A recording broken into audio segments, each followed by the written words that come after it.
What's up, guys? Welcome to part 2 of the video series on what is intertextuality. This video is going to dive a little bit deeper and it's going to focus on appropriation, which is the most commonly used form of intertextuality and definitely the one that you will come across most in English. So appropriation is borrowing from another text, and that might be a form of adaptation where the old becomes the new.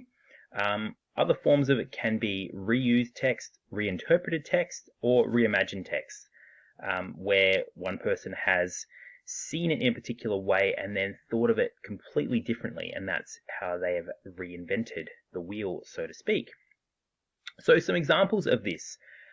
So what we've got here is a book by Jane Austen called Emma, and that was appropriated into the film called Emma. So the film of the same name starring Gwyneth Paltrow.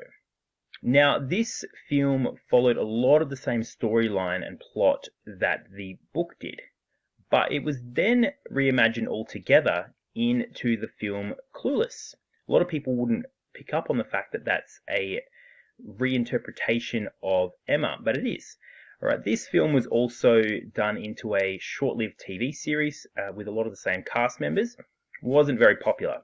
But in more recent times, the film Clueless was reimagined into a music video.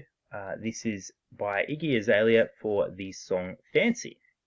Now, this sparked a lot of music videos to be taken from old texts, particularly movies where there was a visual reference that people could allude to. So, Mean Girls, a film that came out when I was in high school.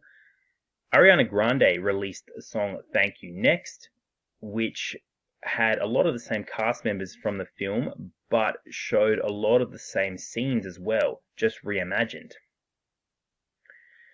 Batman has been done a lot of times, not just the ones that are on your screen, but it was a comic book, I believe starting in around the 1930s, and has been made into lots of different stories since then. Lots of different comic alliterations and lots of films, some TV series spin-offs, and even more recently we've seen the film Joker starring Joaquin Phoenix, which was a spin-off, having one of the main villains from Batman have its own film. Disney has done this numerous times. So Pinocchio, the story of the wooden boy whose nose would grow when he would tell a lie. But there have been many other Disney films that have been forms of alliteration. So I want you to pause the video right there and in 60 seconds list as many Disney films as you can that are examples of appropriation. Go. Nice work. Now Shakespeare is one that is very commonly seen in intertextuality. Okay, one of the most famous writers of all time, a playwright and a poet.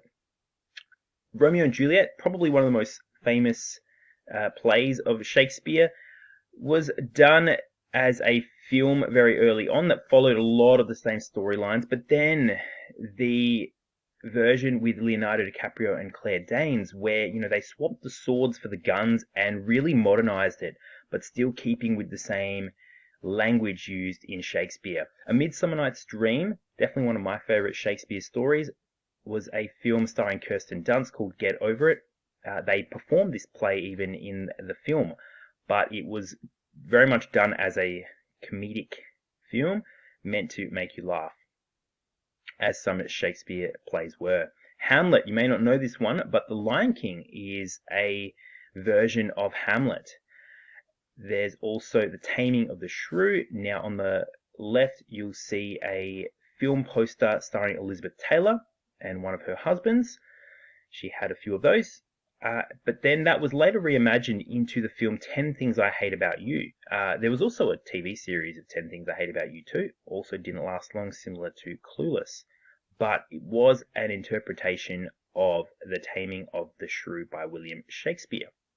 So an activity for you here is to think of 3 to 5 examples of films that would be considered appropriation. And just note here that sequels do not count. They are forms of intertextuality, but they're not the focus of this, and really it's a long stretch to call them appropriation. So good luck with that, and I'll see you in the next video.